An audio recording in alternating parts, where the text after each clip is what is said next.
Hey, and welcome back to the Talos Principle. Today is the 11th of December 2014, at least according to my PC. And this is one thing that I always wanted to try out. It doesn't even work, right? Like, I just fought with my PC for like 5 to 10 minutes, trying to get it to work while changing the password, which, by the way, not the password, the date, doesn't really work that well. You wouldn't believe it, but like our whole connected to everything kind of system with Steam is really annoying. The only way I could actually do that is by unplugging my PC from the internet, because otherwise Steam does not let you start the game unless you're on the correct date. For example, anyway, I just wasted like 10 minutes of my time unplugging all the stuff. In any case, we have 15 of those stars, right? Like, this was like one of my theories that I wanted to work on. I guess I can just replug my PC then, but we are going to do that after this episode. I'm just gonna continue on a weird date, I guess.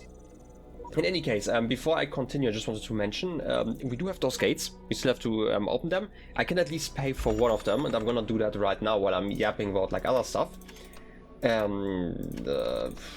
What could work? What could work? I could probably plug you in there.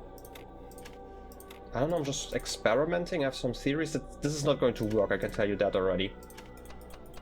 That's also not going to work. Oh, that's too bad. Huh. I mean, we can do something like this while we're at it. And I can plug you in. It's actually getting kind of close, but it's sadly not enough. Anyway, the thing I wanted to talk about is, like, I had two theories about like how to make progress here. One of them was changing the date. As I already mentioned, there's like this gate. We had just seen it. That tells me a date. I thought maybe I could trick the game into believing that it's that date. Maybe it just didn't work because, again, Steam synchronization and stuff is probably kind of weird and might fight the whole system there. Might be the reason maybe this is still the intended solution and just did not work because of, you know, technical mishaps. Let's call it like that. This is like one of the possibilities. The other thing I was thinking about is, you know, that password that I still don't get. Like in the first garden, there's like this password that you kind of have to enter. Made out of like different numbers between 1 and 24. In the first star area, there was actually a number on like a sign. I think it was like a 3 and then 2 stars, and I was like really confused about that. But since those are like 3 numbers, why? Like, I'm not saying why. Like, technically, those could actually be related, right? Like, it's 3 numbers, so why not? I'm actually getting still not any closer with this. I always need like one or the other, huh? Okay, how do I improve this? How am I improving my chances here to actually get a correct solution? Because this is absolutely not working the way I'm doing it right now. I mean, I could do this, then this one would fit. And that's better. Okay, I figured it out. Yeah, basically this is like the one thing. Maybe I'm just gonna get like some solutions here to that question. But everything is going to be fine. We do have some more text to read and places to explore, right? Like, this is the new star area. I'm gonna assume that there are going to be like 3 puzzles. It's probably just a gap in there, right? Yeah, okay, it's probably part of the sky that I see through there. That's reasonable. But yeah, like, if that's the case, then we're going to have like 3... Yeah, 8. 3, 8 something. So I am maybe right about that. Maybe this is how I get the last one. But that would imply that the password, assuming that I get this right, is not actually related to that. So I'm gonna have to check out that area again. Also, Serpent, we are going to talk in a minute. I just want to look around. Okay. This one's open again. I do like that. I like my open areas. Look at the pyramid again. So like, I still have the theory, like maybe... Okay, it's not really a theory, but like one way you could have designed this whole game would have been cool if... Ooh, there's text. If you could have actually seen the same pyramid like from all these angles. Even though now that I think about it, I don't think it's actually the same pyramid. It can't be. Like, we have like mountain ranges here. It's like another one, but like theoretically, right? Like, some of them look so similar. Would have been cool if you could just like walk to the next area, or at least see the next area, and there's just like a gap you couldn't cross to really annoy you. Anyway, this is Ed. I never thought I would figure out how to get to this place. It is beautiful, but somehow sad. I mean, I do agree with like the game being beautiful and also being kind of sad. For a multitude of reasons. One of the reasons why I'm getting sad is actually that the game is going to end soon. Like, I luckily still have like 2 DLCs and a second game in front of me. Ooh, paint. We do have more messages. I'm gonna look at those in a moment. But where would I paint stuff? I like painting the important bits, right? As always. We have some cool puzzles here. I'm just gonna look around while I'm holding the paint can. That's completely fine. This is another puzzle, but we can... I really like how the lighting works with like the hieroglyphs here. It's kind of neat. It's like fancy LED lighting, kind of reminds me of that. I know it's kind of weird to think about that first, but it's just like kind of the backlighting that you sometimes get. But yeah, like this is one of the reasons why I think it's kind of sad, but also like the sadness of, I guess, loneliness in a way.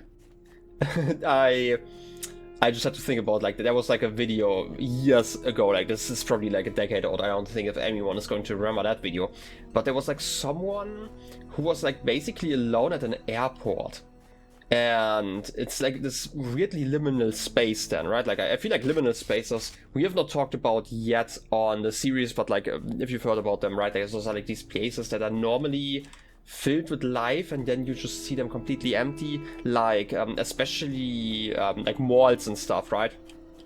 Where they're like, they get like this weird eeriness to them while... I can't drop it here? That's rude.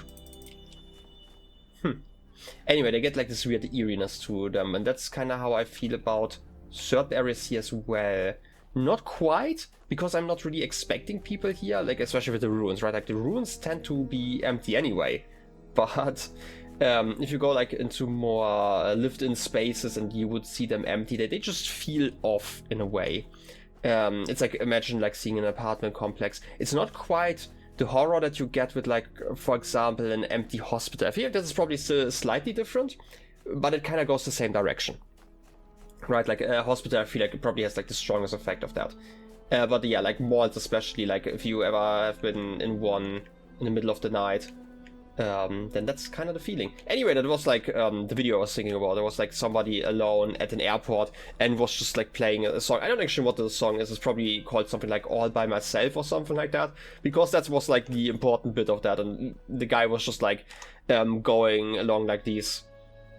what do you call them? Like the walk pads, basically, that they use at airports so you can reach places quicker. Anyway, I'm gonna put some writing behind this wall.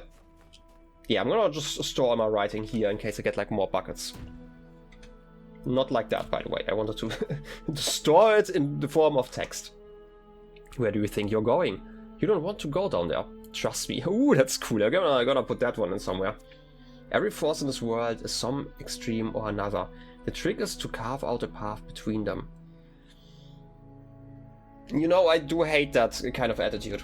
This is like something kind of unrelated, but like every single time in school it was like, oh, you have like these two opinions, oh, and then the right correct answer is always, oh, we have to go like kind of in between, like left, you know, like I'm not even talking about like political stuff. I'm talking about like sometimes you have like two extreme answers given for any problem. Somebody is just going to go, oh, it's just about finding the right balance between those two, as if like one solution isn't like 10 times better than the other, like inherently already. But yeah, let's ignore it for here. That's fine. I say that Elohim's messengers will come to the aid of those in need. I say avoid being in need of their help in the first place. Also true. Don't bother going any further. I'm way ahead of you already. There is more to this place than it seems. I've seen things you can only imagine. Well, I'm gonna put it here. Paint message. I'm way ahead of you already. Eat my dust. Okay, now I'm like at 0, 1, 3, 4. Okay, that's a number. Anyway, we have like 3, 8. I still don't know what the last number is going to be. We could try just guessing at the password thing. But anyway, I'm gonna read now. Use the computer. This time we don't have a serpent conversation. It's okay. Orangutan, Blake Archive 793. Usernames and 6 star N star again.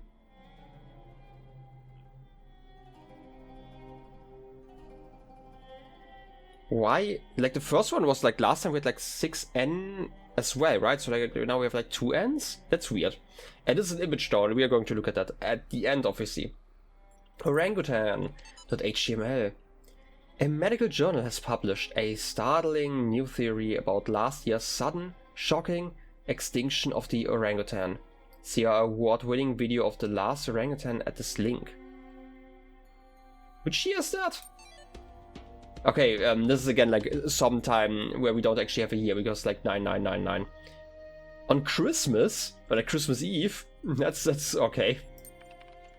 Anyway, they suggest that the virus responsible was not a new mutation, but a very old one. An ancient virus buried until now in high-latitude permafrost, set free by global warming. The virus may have plagued the ancestors of the modern great apes more than 100,000 years ago.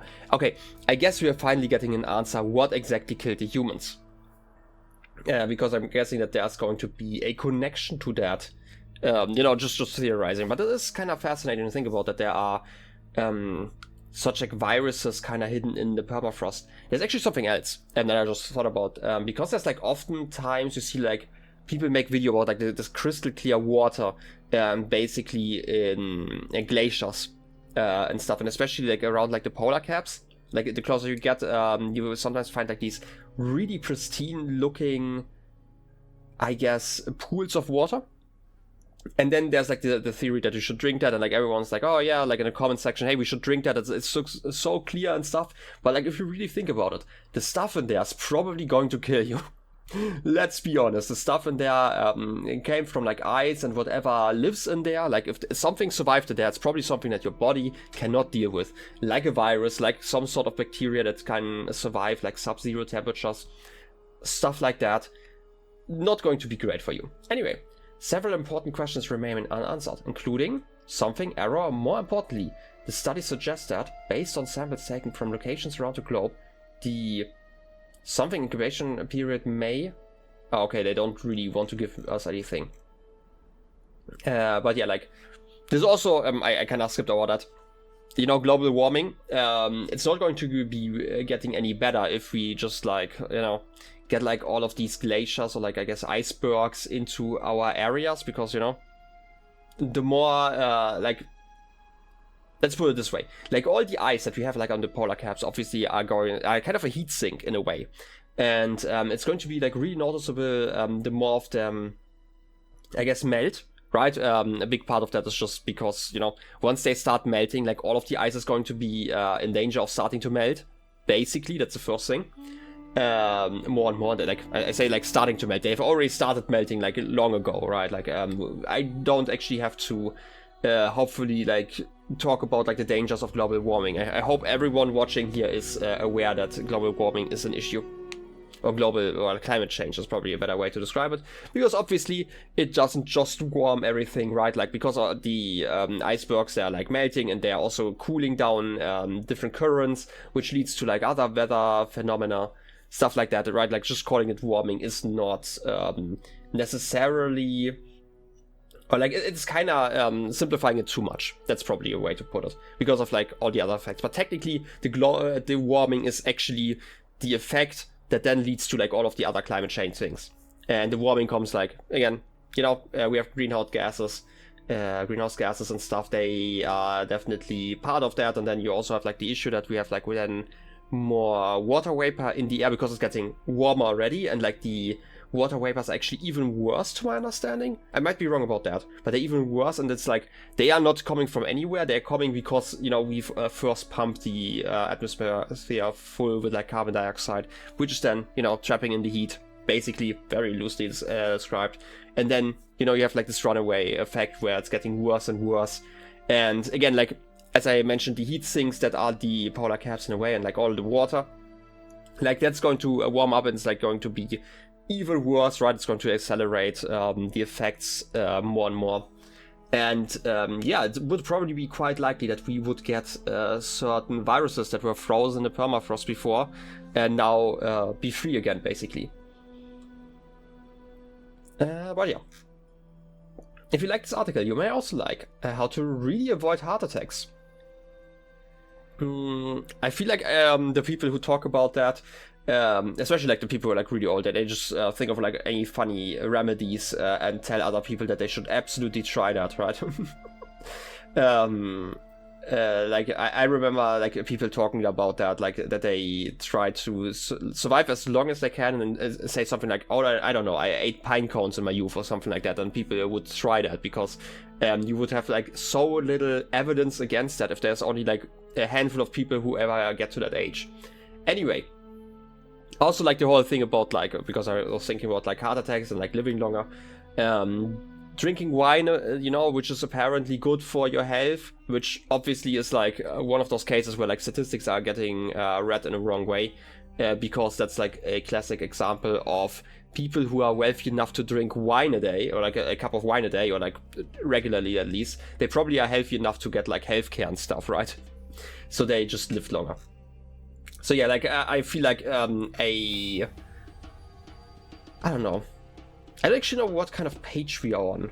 Like, this is talking about like a medical journal, but it's like so vague. It could be like anything. It could just be like a news outlet or like some, I guess, scam site in a way. Anyway, you won't believe what's living under this rock. It's me. I know him. It's me. I'm living under a rock. Top 10 amazing science facts. Oscar Nips Lips explained by physics. Video. How to easily beat any infection. Sponsored link. Yeah, it's that kind of website. Okay. Could have thought about that. Yeah, that's probably also why they are so vague about stuff. Anyway, the Blake Archive. 793. Do we know about Blake Archive? Image source platel.png. I don't actually know.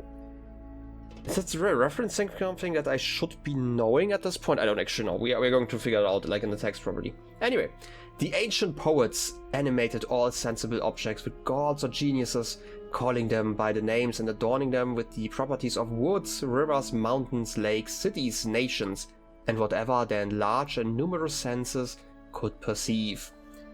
And particularly, they studied the genius of each city and country, placing it under its mental deity, till a system was formed which some took advantage of and enslaved the vulgar by attempting to realize or abstract the mental deities from their objects. Thus began priesthood, choosing forms of worship from poetic tales, and at length they pronounced that the gods had ordered such things.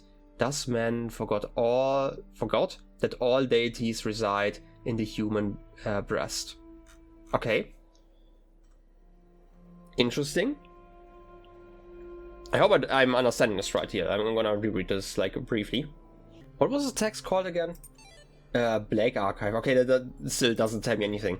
But like to my understanding, this is kinda I guess criticizing or like kinda observing the idea that originally we had like the gods and geniuses. Sure, let's call it that.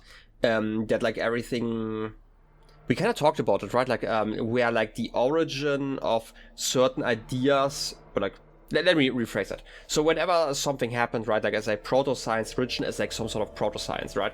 We had like situations they didn't quite understand why they were happening, and then they just attributed like gods to whatever was happening. Right, like we had the example with like Zeus throwing lightning bolts, and like somebody had to do it, right? They didn't understand how like lightning works, so there must have been like a god that threw lightning, you know? And then they could stop asking those questions as an idea. That's at least how I'm currently understanding the text. Maybe I'm completely off, you know? As always, that's like always the hard part about like understanding something while yapping. And you know, they're placing them under a mental deity.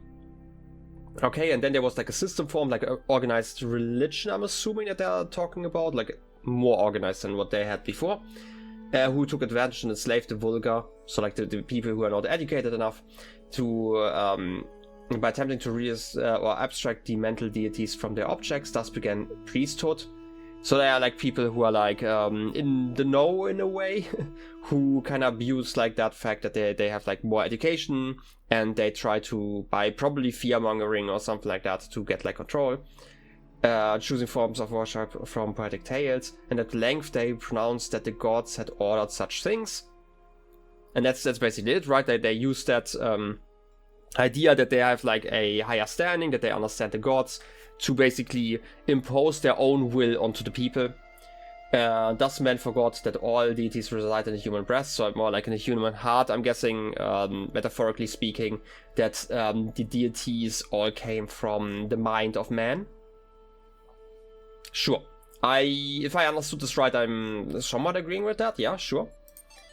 I don't really think that was anything new to us, though. Anyway, usernames.eml. They're just like a list? No, okay. George Jameson to the Ian mailing list. Subject, usernames. It's working now. Each iteration is assigned its own unique name drawn randomly from the database.